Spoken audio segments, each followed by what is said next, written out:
আসসালামু আলাইকুম রহমতুল্লাহি ওবরকাতু। তো সম্মানিত প্রিয় দর্শক, আশা করি ইনশাল্লাহ আল্লাহ রহমতে ভালো আছেন। আমিও ইনশাল্লাহ আল্লাহ রহমতে ভালো আছি। তো প্রতিবারের মতো আমি একটা ভিডিও আপনাদেরকে উপহার দেবো।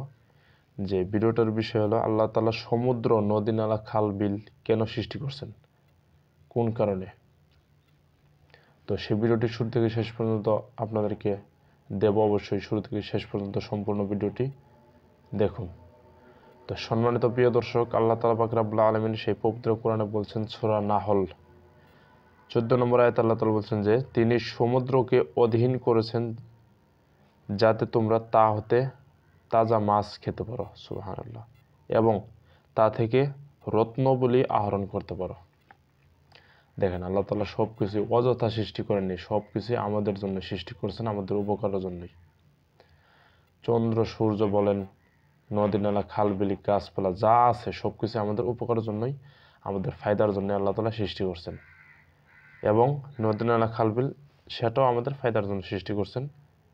সূরা নাহল 14 নম্বর আয়াতে আছে, আপনারা যাই দেখবেন যদি বিশ্বাস না করেন। তো প্রিয় দর্শক, অবশ্যই আপনারা আল্লাহ থেকে ফিরে আসুন, 5 ওয়াক্ত নামাজ পড়ুন, হালাল ভাবে চলুন।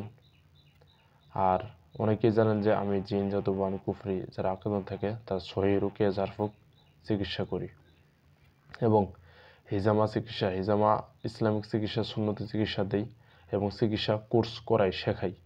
যারা মাসে 1000 টাকা ইনকাম করতে চান ইসলামিক সুন্নতি হিজামা চিকিৎসা শিখে, রোগীকে চিকিৎসা করে তারা, এবং যারা এগুলো বিষয়ে আক্রান্ত আছেন তারা চিকিৎসা নিতে চাইলে এই ভিডিওর টাইটেলে নাম্বার দেওয়া হয়েছে, তারা বিস্তারিত যোগাযোগ করতে এবং জানতে যোগাযোগ করুন। আসসালামু আলাইকুম রহমতুল্লাহ।